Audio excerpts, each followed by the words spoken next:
We do things differently. It's explaining the absolute madness of this, doesn't it? It's explosive. I mean, this is very good. It's lively. 850. Your government sat there, Sean, and it did nothing. It's controversial. And the Middle East has been in turmoil since before I was born. It's everything you need to kickstart your evening. Everyone's had their Weetabix tonight. I love to see it. That's Patrick Christie's Tonight, weeknights from 9 p.m. Only on GB News, the People's Channel, Britain's news channel. Court cases. A presidential dropout. Assassination attempts. This has been a US election like no other. And if the polls are correct, it's on a knife edge. On Tuesday night, stay up with us as the drama unfolds and America decides their next president. We'll discuss what it means for them, for the world, and for our special relationship. America Decides, Tuesday night from 11. Only on GB News. Join me, Camilla Tominey, for a frank and honest discussion with those in power that cuts through the spin and gets to the heart of the issues shaping our nation. You haven't confirmed that you want to stand as leader, but you haven't ruled it out either. This report basically says that he's not fit to stand trial. Is he indecisive? Incompetent? I deliver the dose of reality Westminster needs. That's the Camilla Tominey Show at 9:30 every Sunday on GB News, the People's Channel, Britain's news channel.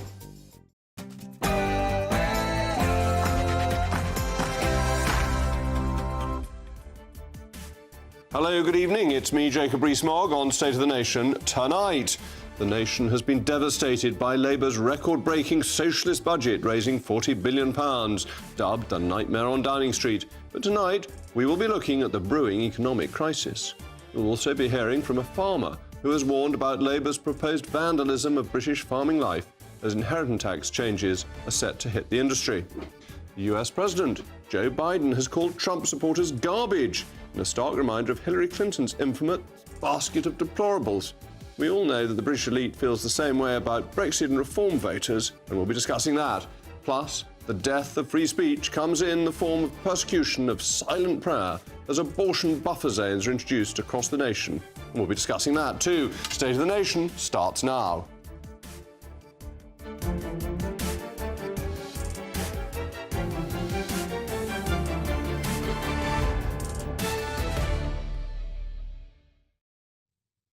Well, it's Thursday, so I'm obviously going to be joined by my most intellectual panel, GB News' senior political commentator, Nigel Nelson, and the journalist and Conservative peer, Paul Goodman.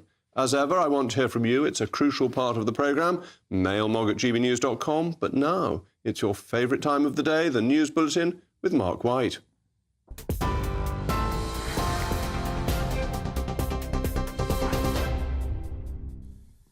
Good evening. The main headlines from the GB News Centre. The Chancellor has tonight defended her budget, which amounts to the biggest tax hike in a generation. Rachel Reeves told GB News that the £40 billion a year in extra tax was a one-off. It would, she said, fix the fiscal black hole and provide a shot in the arm for the public services. This is a one-off budget. It is to wipe the slate clean and fix the foundations after the black hole we were left by the Conservatives. But we're not going to need to come back in another budget and do anything like this again. We have now taken the action to get our public finances on a stable path. And, Chris, we've set the spending envelope for the rest of this Parliament, so we don't need to come back for more. And, indeed, we've moved to annual budgets rather than having them twice a year. So families and business can have confidence. We're not going to come back and ask for more money in the spring like the Conservatives kept doing. We have now set the budgets for public spending for this Parliament. The Spanish government has confirmed the death toll from the devastating floods in the country has now risen to 158. Rescue efforts are continuing as authorities deal with the worst flooding in the country in decades. Dozens of people are still missing after huge areas were inundated in the eastern province of Valencia. It's from there that Sophie Reaper sent this report. Here in central Valencia, it's a very different story to the one taking place in the city's outskirts, where the destruction is massive. The clean-up operation is well underway and that death toll continues to rise. And that may well not be the end of things, The Spanish Prime Minister is warning people to stay at home because the danger may not yet have passed. And the Spanish forecaster has suggested that over the coming days, there may well be further heavy rain. A 61-year-old grandfather who was found dead in prison after he was convicted for rioting died as a result of hanging. An inquest at Doncaster Coroner's Court was told Peter Lynch was found dead in his cell at HMP Moorland in South Yorkshire earlier this month. Mr Lynch was jailed following violent disorder outside a migrant hotel in August. Detectives investigating the theft of more than 22 tonnes of cheese have arrested a 63-year-old man. Scotland Yard detectives spent the last 10 days on the trail of the suspect after the theft from Neal's Yard Dairy, an artisan cheese supplier in South London. The theft traumatised the cheese-loving community, with even the celebrity chef Jamie Oliver urging his followers on social media to be alert for lorry loads of posh cheese being sold on the cheap. OK, cheese board at the ready, a nice glass of port. What better way to enjoy Jacob Rees-Mogg? For the very latest GB News direct to your smartphone, sign up to News Alerts by scanning the QR code or go to gbnews.com/alerts.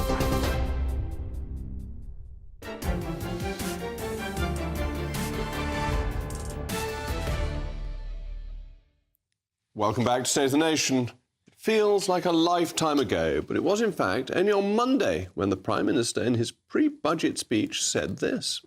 It's working people who pay the price when their government fails to deliver economic stability. They know that austerity is no solution, and they've seen the chaos when politicians let borrowing get out of control. We choose a different path. Honest, responsible, long-term decisions in the interests of working people. Not only did the Prime Minister invoke his favourite term, the one he's yet to define, other than those who identify as such, working people, but he also had the audacity to appeal to his Chancellor's economic doctrine, so-called securonomics, claiming that excessive government borrowing is bad for the economy.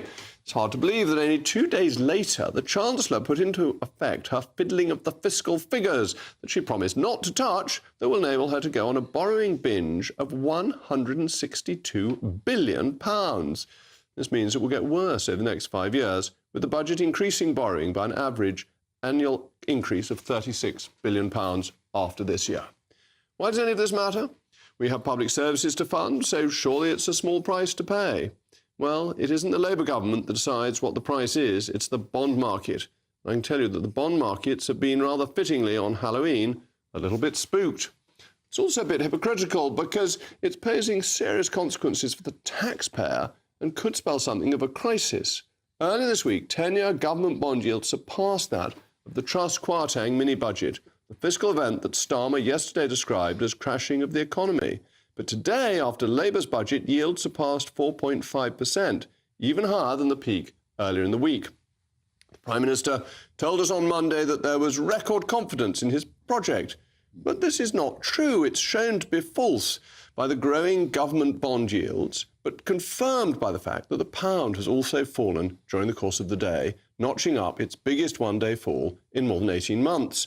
We are facing the risk of a financial crisis caused not by an imaginary fiscal black hole that even the Brexit-hating lefty OBR couldn't find, not by Tory mismanagement of the economy, and certainly not by Liz Truss's mini-budget 2 years ago, but by Labour's reckless government borrowing. It's what Labour governments always do. They tax, spend and borrow until they run out of money and have a financial crisis. Gordon Brown did it. Harold Wilson did it twice. Attlee had to devalue the pound, and we all know what happened to Ramsay MacDonald. As ever, let me know your views via mailmog@gbnews.com. As you know, it's Thursday, so I've got my most intellectual panel, GB News' senior political commentator, Nigel Nelson, and the journalist and Conservative peer, Paul Goodman. Paul, let me come to you first, because there is an important difference between the reaction of the gilt markets now and when Liz was Prime Minister. Because when she was Prime Minister, interest rates were rising across the world to deal with the inflation. Now they've tended to be falling. Longer rates have risen a bit, but the overall trend has been down. So you wouldn't expect rates to be at a higher level than they were 2 years ago. First of all, I was watching Rachel Reeves on your screen during the introduction. They keep making the same mistake, which is not to be straight about their plans. They decided they wanted to win the election by as big a majority as possible. So they didn't want to talk about the taxing and the borrowing to come. Lo and behold, she's doing it again. She's just on the screen said that there'll be no more tax rises. And there will be, for the very reason that you're giving. So what I think you've seen is a kind of mirror image of the Truss experience. What happened under Truss, regardless of the different circumstances, is that she couldn't control her spending, but tried to cut tax. Reeves can't control her spending and has put up tax. Now, you might say you look at these spending increases and they look quite meagre in some ways, other than the health budget. Even that is not going to increase much in the later years. So why are the markets reacting as they are? I'll tell you, because they don't believe her. They think that taxes and borrowing are going to go up. That's the judgment of the markets. They have no confidence in the budget. And it goes back to this original sin, which is they've not been straight with people about their plans. Nigel, isn't that really important? I can't remember who wrote it, but one of the leading commentators pointed out the last election was a real opportunity for Labour, a rare opportunity to tell the truth, to say, actually, we do think we need to spend more and therefore we'll have to raise taxes. They'd still have had a majority of over 100, but they wanted, as Paul was suggesting, every last drop of majority. So they made things up. And now we're paying the price. We've got the truth yesterday. Yeah, I think that if you look at the manifesto, they kept the basic manifesto pledges. Other than national insurance, I think it's very hard to argue that. Well, I mean, Laura Trott, during the chief secretary to the Treasury, argued during the general election that was a possibility. So your lot had spotted the fact that employer national insurance. I think any normal reading of it indicates that it says national. We will not raise national insurance. I appreciate you're pushing the envelope a bit on that one. But it is within the letter of the manifesto. On the borrowing front. I don't see why there should be so much fuss about borrowing. All she's done basically is to change the criteria for borrowing.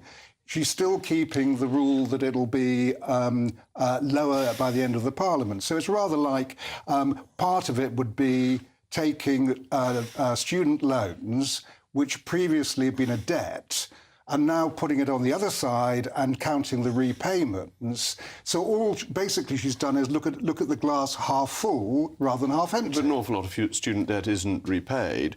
And crucially, if interest rates rise, I think by 1.3%, the ABR said it'll have to redo all its figures, that simply won't be able to fund things with an interest rate increase, and we've got at least 30 basis points of that interest rate rise already.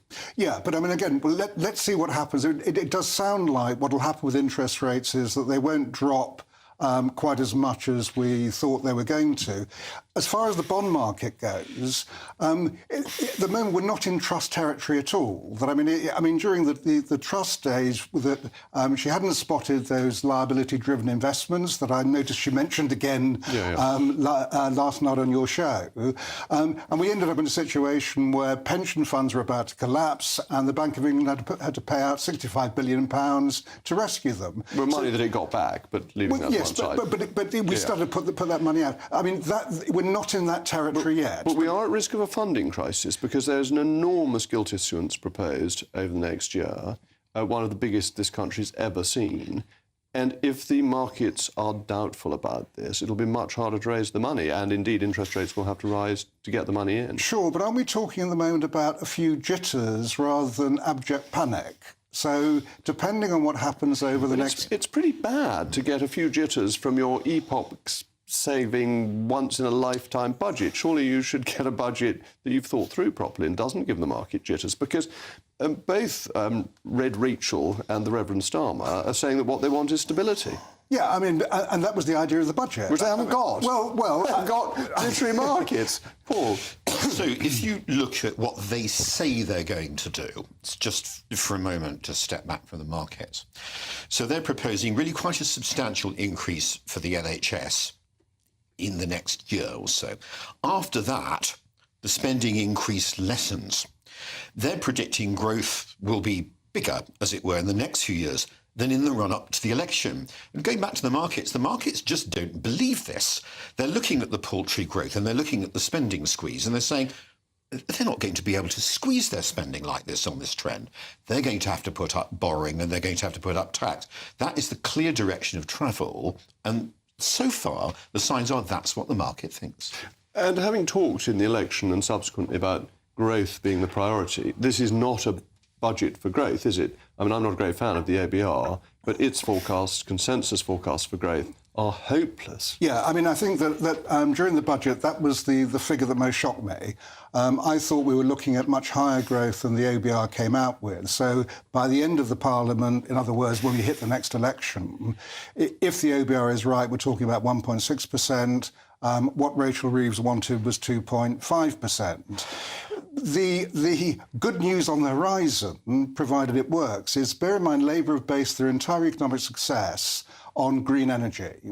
And if they make that green energy work, if we can lead the way in a world that is actually the direction of the world is going green, if we lead the way, that's 650,000 more jobs and more growth. But the IFS has said that the spending on green energy may achieve net zero, but it won't achieve economic growth. They've been absolutely clear about that. Unfortunately, I've given myself the last word, but Nigel will be here later, so he'll get his own back. Thank you, as always, to my panel.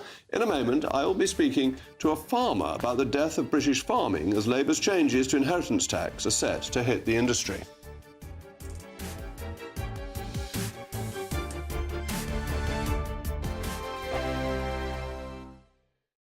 Every Sunday from 11, join Michael Portillo. There will be topical discussion, looking at the week before and the week to come. So kick back and relax at 11 a.m. on Sundays on GB News with me, Michael Portillo. GB News, the People's Channel, Britain's news channel. GB News Breakfast, every day from 6 a.m. Right, up and down the country, many parents are preparing or have indeed already sent their child off to university. Indeed, but sometimes it can leave parents struggling to cope with the, quote, empty nest syndrome their child leaves behind. So joining us now to discuss how to cope with sending off your sprogs to university, or not so sprogs, is broadcaster and psychotherapist Lucy Beresford. Good morning, Lucy. Nice to see you this early. This is a real thing, isn't it? It's our colleague Paul Coitz, our sports expert, describes it as grief, sending your young adults off to uni and leaving the nest for the first time. Yes, I think grief is the right word because it's an ending, and it's not just an ending with your relationship with your child. It changes from here on in, but it also is very much about your identity. Your identity as a parent is weakening. You'll always be that child's parent, but you're not going to have the same involvement on a daily basis. And so you're left to think, OK, well, what does my life look like going forward? What's my relationship? If you're in a relationship with a partner, how is that going to change? And like all elements of grief, there's going to be a bit of a process. There's going to be that transition period where you adjust to your new life, just as your sprogs, as you call them, are adjusting to their new, exciting phase of their life. GB News, the People's Channel. Nightmare commute? Kick it up a gear with GB News Radio. You can listen online and on DAB+ and on the GB News app. We're also on TuneIn and the Radio Player apps. From the school run to rush hour, get revved up with GB News Radio. We are the People's Channel, Britain's news channel. In the GB Newsroom, we bring you the news as it happens. With our team of dedicated journalists across the UK, we're ready to keep you up to date with what's happening every half an hour, every single day. Bulletins here on GB News, the People's Channel, Britain's news channel. This is Britain's Newsroom, where your voice matters. It's just astonishing. With expert analysis and honest opinion, we don't just keep you informed. We bring you unique perspectives you won't see anywhere else. Can't argue with any of that. When the news happens, it happens here. On Britain's Newsroom, weekdays from 9:30 a.m. Only on GB News.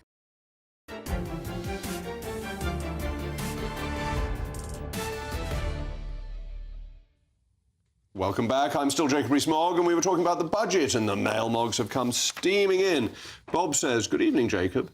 Never was the red box so aptly named, with the Chancellor pictured holding it. In the words of Fraser in Dad's Army, we're all doomed. And Sue says, at what point does the world or the money markets run out of money?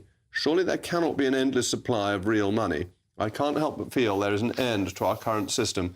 Well, Sue, you open up a very interesting debate about fiat currencies, which we may have to have on another occasion, but it's an important point. Could Labour's socialist budget be the end of the British family farm? Well, the change in death duties has introduced an effective rate of 20% combined business and agricultural assets from April 2026. Prior to Labour's budget, small family farms were able to be handed from one generation to the next without concerns of tax. But this move could force inheritors to sell their farms. Jeremy Clarkson, the host of Clarkson's Farm, said, farmers, I know that you have been shafted today, but please don't despair. Just look after yourselves for 5 short years, and this shower will be gone. I'm joined now by farmer and political consultant Tess Weldon. Tess, well, thank you for coming down from North Yorkshire to talk to us. You have a family farm. Tell me, how will this affect you? Well, actually, the reason that I'm in London is because as someone with siblings, my father passed away, and we're dealing with inheritance, which obviously a lot of paperwork, a lot of lawyers, takes time. But watching this budget, all I could think was, there is no way personally that I could possibly deal with such a change. And I know that in the community, many of my friends, my colleagues have been saying the same thing, that they are farming, that they have parents who are older, who are slowing down, and they're saying, shall I get an office job? Is it worth me continuing to farm? Because under these rules, there is no way that they could afford to keep a farm that's been in their family for generations. And farming in recent decades has been increasing in size, hasn't it? The acreage that people have needed to have an economic farm has been growing. But if every time there is an inheritance, you have to sell 20% of your farm, that makes it much harder for people and goes against the whole way farming has been developing. Absolutely. The average size of the UK farm as of last year was 217 acres. And we already see that farming is declining in this country. Last year, 50% of farms sold on the open market were bought by non-farmers. So people are giving up because there's no economic security in farming. They've been pinched by Labour and then by the Conservatives for a long time, unfortunately, with things such as nitrate vulnerable zones, with things such as changing the way that you get payments, so that it's not just a flat payment based on how much land you have and how much you farm, but it's actually tied to net zero, rewilding, not farming. Yes. They're actively trying to stop farmers farming, and Labour's just made that 10 times worse. Well, it has an effect because land is the biggest asset of a farm. It's the biggest capital input.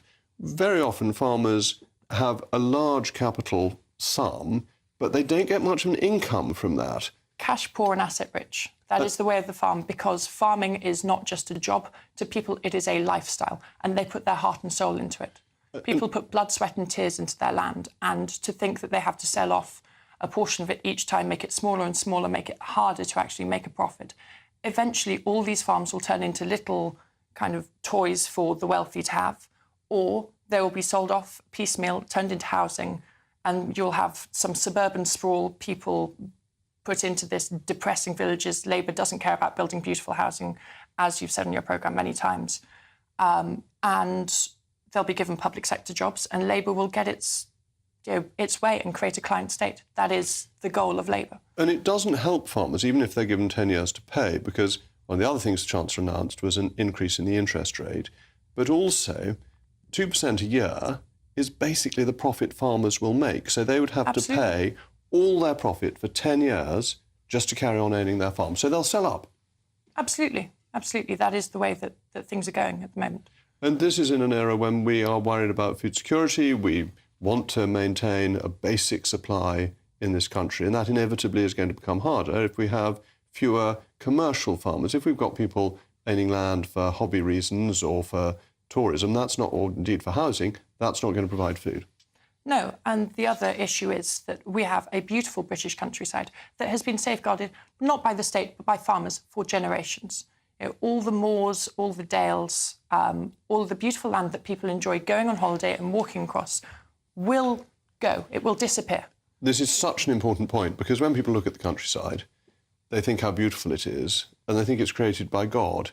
It's actually been created by farmers who have decided on the size of the fields, who laid out the fields. And sometimes some of these fields date back to Anglo-Saxon times. They're ancient fields, and the walls that were put up and the hedges that were laid have created the countryside that we enjoy. And North Yorkshire being a particularly beautiful part of the countryside, almost as beautiful as Somerset, it's created by farmers.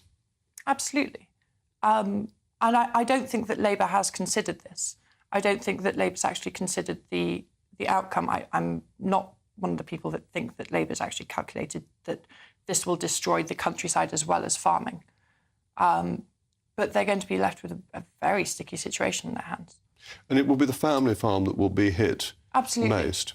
We will end up with several very large agricultural organisations that will be farming intensively, which is not good for soil health, not good for the planet at large, and also wildlife. You will not end up with things like shooting. And also, if farmers sell up, it is not just farms that go, it is an entire rural community. It is the vets, it is the farm shops, it is farriers, it is hunts, it is... But Labour are quite happy to get rid of the hunts. They don't like hunts anyway.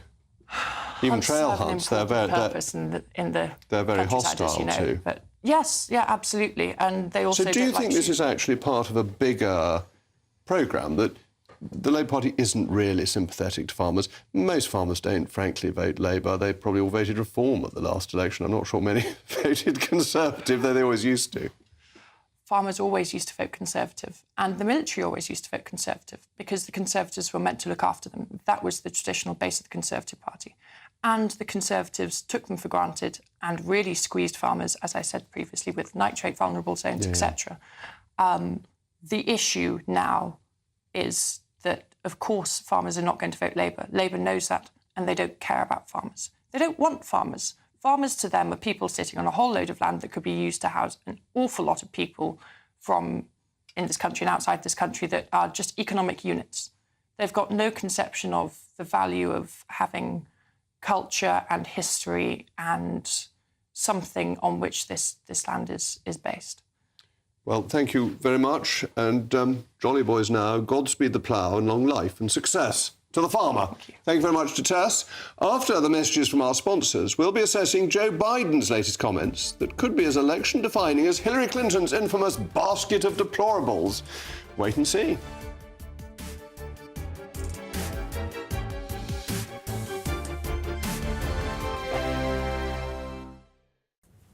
Hi there, welcome to the latest update from the Met Office for GB News. Next 24 hours bring more of the same sort of weather for many of us. Overcast, rain and wind in the far north, but some brighter spells at times elsewhere. There have been some brighter spells through the day.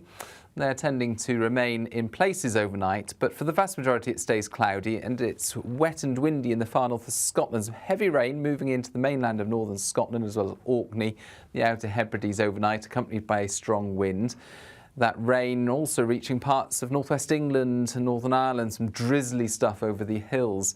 Further south and further east, some cloud breaks, and where we do have some cloud breaks first thing, there'll be a few mist patches and temperatures in the single figures. And it will be a colder start for the far north of Scotland as the rain and wind clear through. The wind changes direction, so 5 Celsius there for Shetland.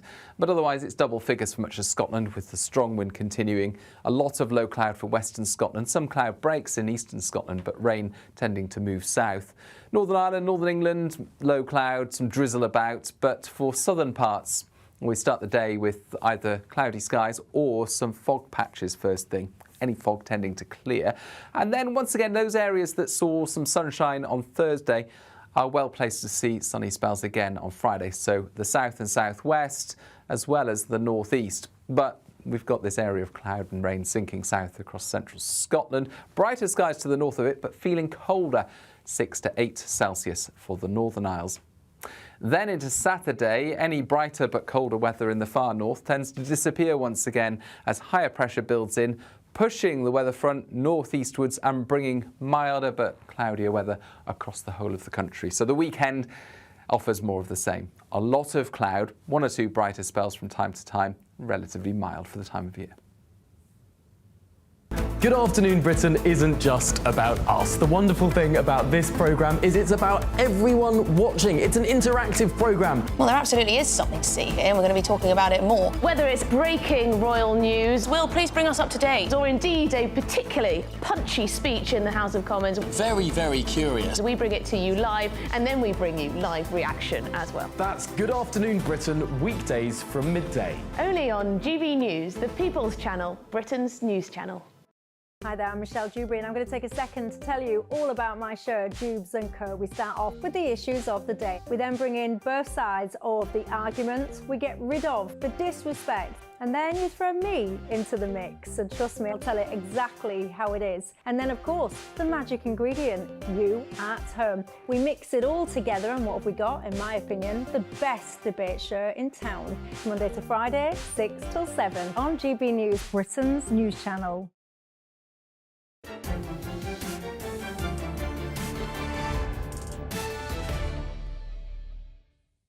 Welcome back. Well, we were talking about farming, and you've sent in the mail Moggs. Graham says this nasty Labour tax is designed to move farmland in the hands of the large factory farmers in cahoots with governments.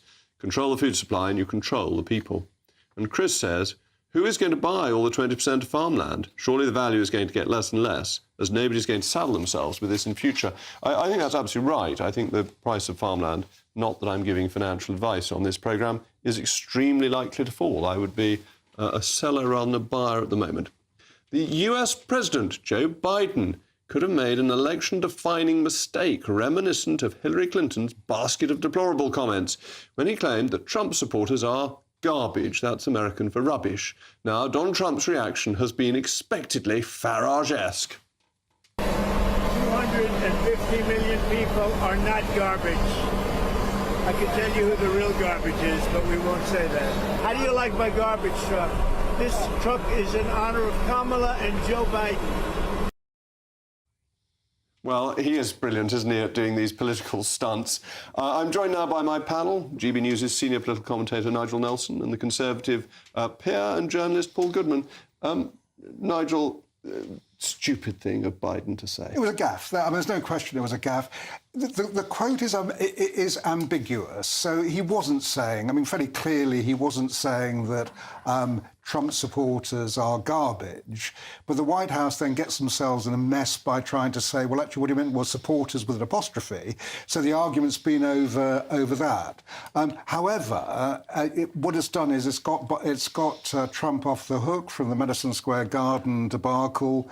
And that was the worst thing you could do. Basically, Trump should have said nothing, would have been safer. But he wasn't saying that Trump supporters were garbage. He clearly wasn't. I just wonder whether this isn't actually how people like Biden and Clinton think of their voters. And the same was true here of some of the Remainers about Brexiteers, that there is a group of Liberals who think that a lot of their voters are stupid and rather unpleasant, and occasionally they give the game away.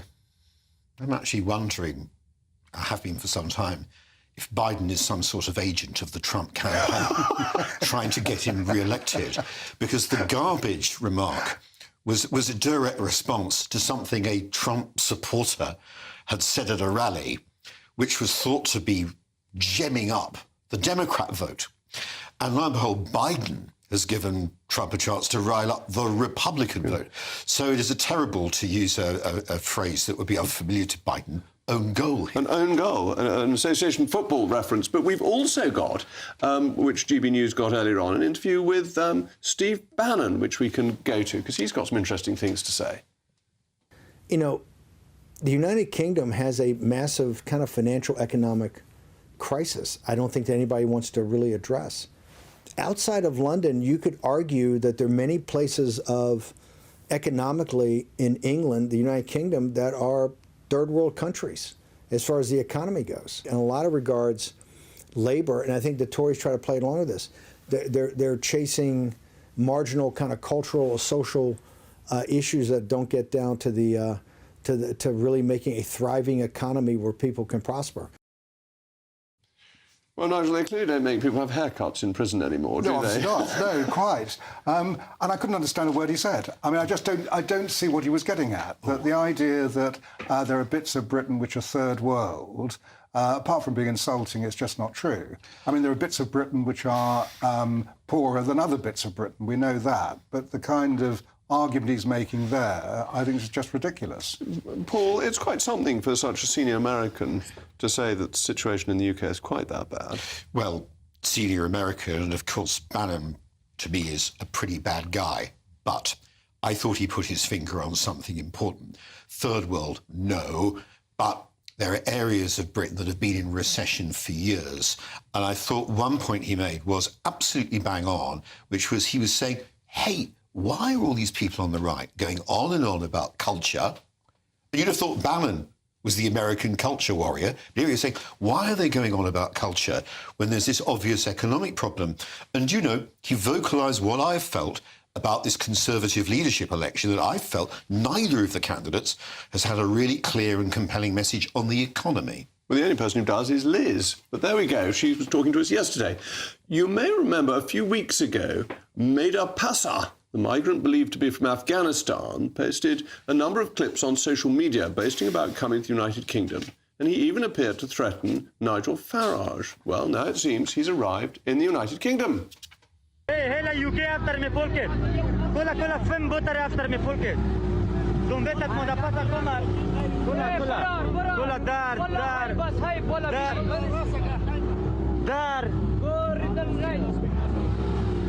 The fem butter will toma da pasa. Well, that was all very clearly understandable to us because we're experts in all sorts of languages. But surely we ought to be keeping our borders reasonably safe. I'm asking myself two things. I mean, one is why we're giving this character publicity. And the quote I saw said he wanted to marry Farage's sister. Now, perhaps I got a quote wrong, but it did strike me that we shouldn't take him entirely seriously. On the other hand, the issue is dead serious. The issue is, although it's faded from the headlines, doubtless because the government's not making a priority of trying to address it, we have the small boats problem continues, and the government doesn't seem to have a clue what to do about it. Yeah, that's a problem, isn't it? That Rwanda may or may not have worked. I think probably wouldn't have worked. But it hasn't been replaced with anything. It's been replaced with vacuous promises, smash the gangs, lots of slogans. But here's somebody who's threatening to kill a British politician, and then nothing's done. Absolutely nothing's done. Well, I mean, if he arrives in this country, I'm sure something will be done. Here's a bloke... I mean, a lot of this doesn't really add up terribly well. That here's a bloke who's put out 60 videos, threatened to kill Nigel Farage and, of course, marry a sister too, and got a Kalashnikov tattoo on his face. He's pretty easy to pick up once he actually arrives on our shores. You think that Border Control will manage to stop him when he comes in? Can at least dial the police, and the police will certainly have a word with him and see just who this bloke is. But we're also getting this regular repeating pattern of criminals from foreign countries who we can't deport. There's just a feeling that there's no grip, there's no effort to do anything about it. Well, I mean, I'm not quite sure what you're referring to. There have been a couple of cases... There have been a couple of cases that we reported on this week, in the last week. That's right, yeah. I mean, the couple of cases, nothing to do with the European Court of Human Rights, which is what Robert Jenrick said. This was to do with the Human Rights Act. It was all it's to do with the European Convention on Human Rights, which has been incorporated into British law through the Human Rights Act. It was incorporated in 1998 into the Human Rights Act. And our judges... But this is British law. But our judges are presidential judges, so judgments of the European Court of Human Rights influence their decisions. Yeah, because the Human Rights Act... So it is the responsibility of the European Convention. Well, no, it isn't, because it's a responsibility of British judges. It's just brought in by British law. Well, I think there are several elements here, and you go through ECHR to the Human Rights Act, and don't forget the Refugee Convention. We're under obligations in the Refugee Convention, dating back a long time, all formed in a world that's arguably the other way around, and then you have case law. So actually, even if we left the ECHR and scrapped the Human Rights Act, you would have the issue of the judges and case law. So really, to tackle the problem, you have to deal with all these dimensions. I felt myself, Rwanda was a kind of trial run, that at some point in the next 10 to 15 years, some other European country, and perhaps it may in due course be us, will do a Rwanda-type scheme, and other European countries have been showing an interest in it. Everyone's getting fed up with excess migration, illegal migrants, and illegal migrants committing crimes, and this then being covered up because the government won't give us the figures about crimes committed by migrants. I think the international situation, the European situation, is incredibly serious. If you look over the channel, far-right and hard-right parties are doing extremely well here. Traditionally, that hasn't happened here. We've kept it out in the 1930s. But if this problem isn't tackled, things will get worse. Well, I think we're very lucky to have Nigel, who is actually a civilised politician, who is speaking up for these issues. Well, thank you very much to my most intellectual panel. After the messages from our sponsors, we'll be debating the slow death of free speech as the government rolls out the censorious abortion clinic buffer zones across the country that have already, in a slightly different guise, seen people arrested for silent prayer.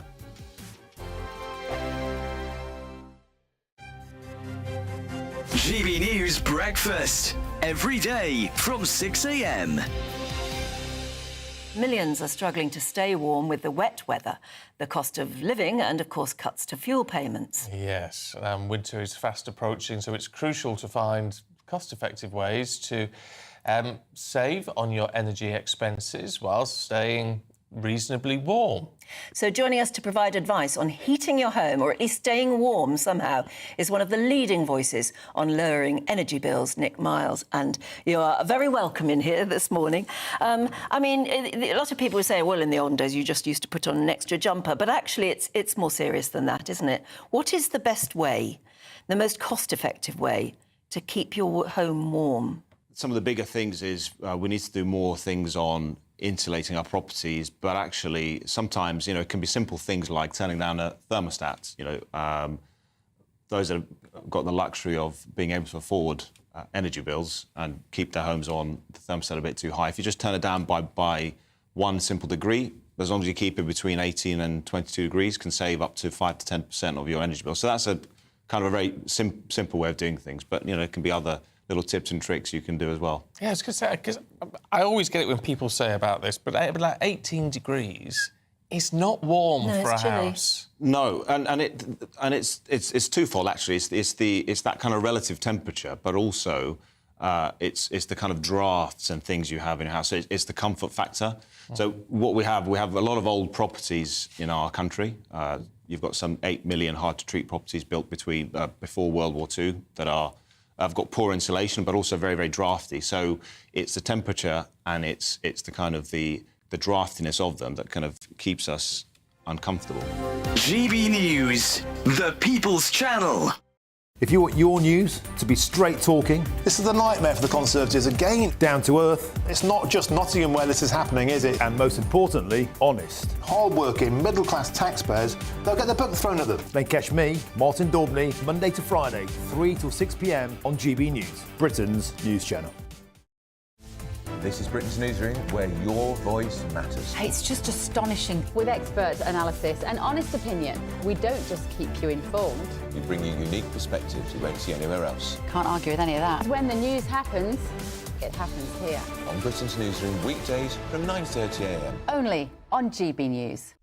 Every Saturday, 10 till 12, we'll bring you all of the news that you need to know. We'll also remind you that there is so much to smile about. It's my favourite time of the week. I get to relax, enjoy some light-hearted stories, and let Ellie teach me about fashion too. That's Saturday Morning Live, every Saturday, 10 till 12. Only on GB News, Britain's news channel. Court cases. A presidential dropout. Assassination attempts. This has been a US election like no other. And if the polls are correct, it's on a knife edge. On Tuesday night, stay up with us as the drama unfolds and America decides their next president. We'll discuss what it means for them, for the world, and for our special relationship. America Decides, Tuesday night from 11. Only on GB News.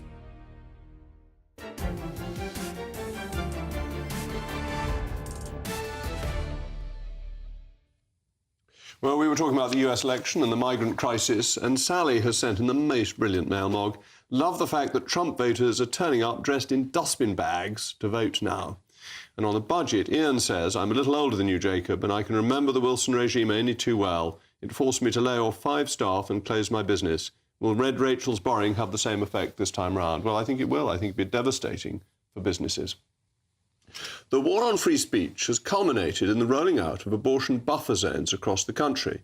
Well, previously they had been implemented on a local level, with a number of people being arrested for simply praying silently near abortion clinics. Now the policy will lead to those that led to those arrests will apply across the country.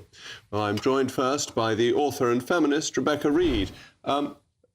Rebecca Reed, thank you so much for joining me.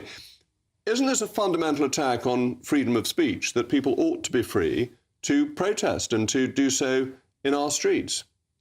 No, because we all know that freedom of speech is not absolute freedom to say whatever you want, wherever you want it. The old expression is that you can't shout fire in a crowded theatre. So just as it would be very inappropriate for a person to stand outside an MP's home all day, every day, or just as... Why is that? I've never objected to people protesting at me. I think that's straightforward freedom of speech. I think it would be very... Well, then let's move away. It would be annoying. But just because something is annoying doesn't mean it should be banned. All sorts of things are annoying, but you can't ban them just because of that. I'm very familiar with things that are annoying that don't need to be banned. But because it would feel intimidating. A different example would be, I don't think that the pro-Palestine demonstrations should be able to stand outside a synagogue or the home of a rabbi, because that is an unnecessary place to put yourself in a deliberately provocative way. And I think it might feel like it was tantamount to harassment or intimidation. And that's exactly Surely, unless you're threatening violence, this doesn't apply. That if you're threatening violence, of course, that's different. But if your protest is peaceful, you should be able to protest anywhere. Well, I fundamentally disagree when it comes to abortion zones, because I don't think it is peaceful. Also, I should be very clear here. Silent prayer is not banned by abortion buffer zones. Actually, campaigners are very frustrated that it's not banned. I had somebody on my programme last week or the week before who got fined £9,000 for praying silently. But the legislation is that you cannot attempt to influence, harass or provoke. So but this was under council order, as you know. But if it's not designed to influence or harass or provoke, then it's not illegal. Prayer is not illegal. What the issue here is that I don't know if you've ever been to an abortion clinic. I've been to one both for my own abortion, and I've accompanied multiple other people. And I've also been to abortion clinics, clinics which provide abortions, to access other forms of healthcare. They are incredibly intimidating places, and the people who stand outside, in my experience of multiple times that I have encountered them, are not peaceful. They are very aggressive and very... But that's different. There are plenty of laws if people are aggressive and if they're threatening violence. But isn't the greater violence that 250,000 babies were killed last year? And this is the great tragedy of British society today. This great loss of life, this killing of babies, is one of the most terrible things. And people ought to protest to try and stop this massacre of the innocents. I'm not sure that there's any point in you and I debating abortion, because we are never going to find consensus. I think that there's always a point in debate, even if one doesn't agree. It gets the argument across, and there are people watching this who may be influenced by you. You are entitled. I've been doing this for many years. I'm not sure anyone's ever been influenced by me on this channel, but there are many, many, many good reasons to have an abortion. It is fundamentally a healthcare. Abortion can also be life-saving for women. Not for the baby, it isn't. It's not a baby. For the baby, it's a death sentence. It's not a baby, it's a zygote. It is a baby. Just look at the pictures that you see from scans. It is a baby. It is a fully formed baby. But the majority of those pictures are taken. The scan that you have at 12 weeks, the baby that you see there, which is a fetus, that is recognised to be the shape of a baby, that is not what the majority of abortions, about 80% of heartbeat. As somebody who's had a miscarriage and abortions, so I've seen what it looks like when it comes out. Those pictures that you're seeing are not what people are having abortions. The vast majority of abortions happen. They're allowed to, because the limit is 24 weeks. And 24 weeks, babies can survive out of the womb. Sorry, at 8 weeks, you think they can survive? 24 weeks. 24 weeks, the legal limit for abortion. Babies can survive out of the womb, and they are killed. This is a great tragedy. The majority of the time, almost all of those abortions are termination for medical reason, which is when they wouldn't survive it could be cleft palate. It could be a very minor reason. Anyway, legally it could be. No, but come on, let's really be realistic here, because you're misrepresenting how people are having abortions and why. I'm not. I think it's the greatest sadness of the modern world is this loss of life. But thank you very much, Rebecca. 24-week abortions. Thank you. I've got somebody else who's going to talk about this. So with me now is Lois McClatchy-Miller, the spokesman for the Alliance for Defending Freedom UK. Now, the issue here, and we've moved on to the discussion on the fundamentals of abortion, is, of course, about freedom of speech. It is. And you've been helping people who have found their freedom of speech has been denied them. That's right, yes. Only last week we were here, Jacob, discussing Adam Smith-Connor, who's been convicted, found guilty of a crime, simply because he was praying silently in his head in one of these buffer zones that they've trialled across 5 councils. He had his back to the clinic. He was across a road several metres away. It was certainly not anything like, blocking an entrance or anything like that. He was minding his own business, thinking thoughts in his head, and we saw this miscarriage of justice, that he was found guilty for a crime. And it is my concern that this law rolled out today will lead to more future cases just like Adam's. And that people ought to be able to express their opinion if they do so peacefully. I thought in the discussion that I was having with Rebecca, the point she was making about some of these protests are intimidating and violent and harass people. Well, there are laws against all of those things already. Absolutely. I think we all stand against harassment of women anywhere, of course, and that is already illegal. In fact, in 2017, the Home Office carried out a review of what actually happens outside of abortion facilities in the UK. We hear stories and fables from America, but what was happening in the UK?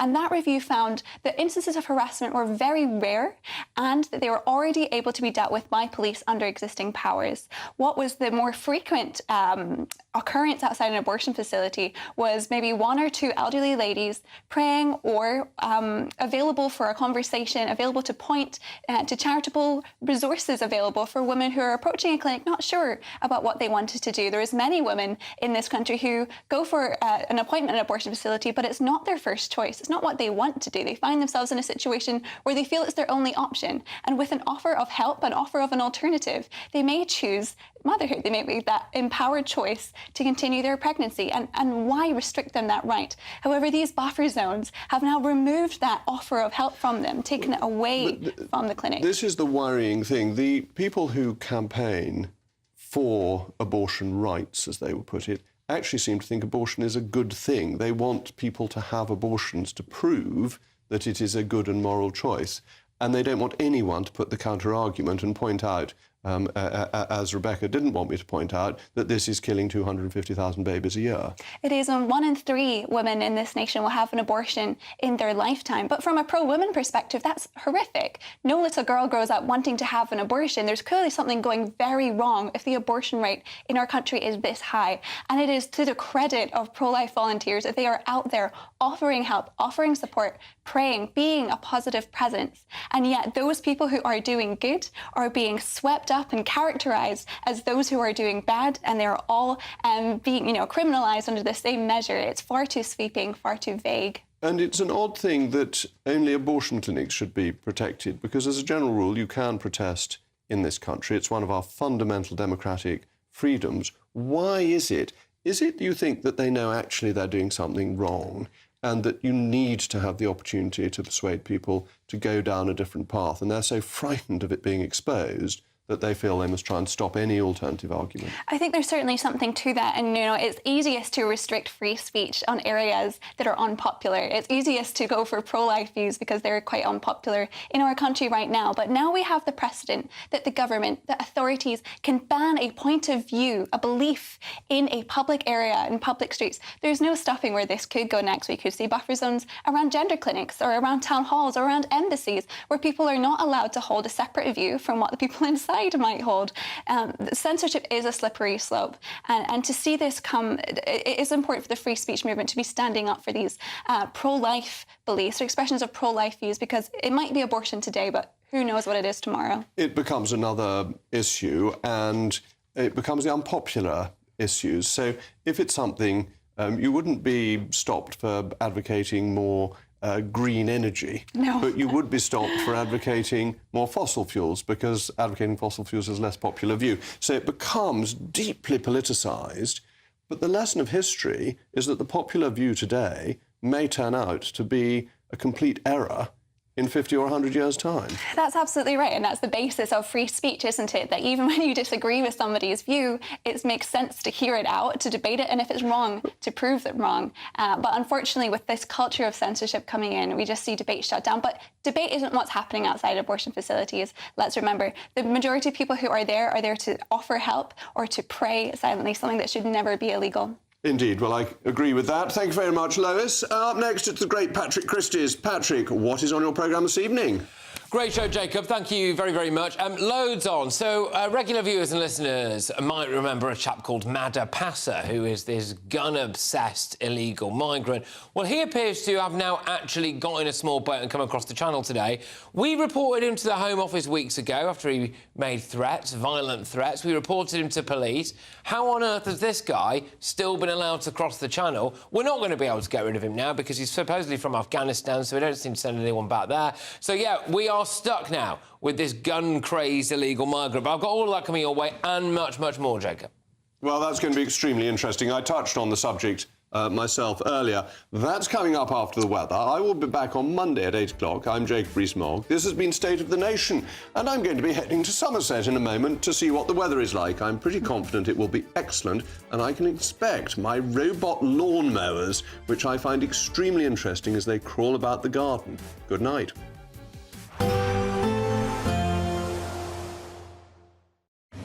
Even though we'll see a cloudy start, it'll be a bright outlook for the rest of the day.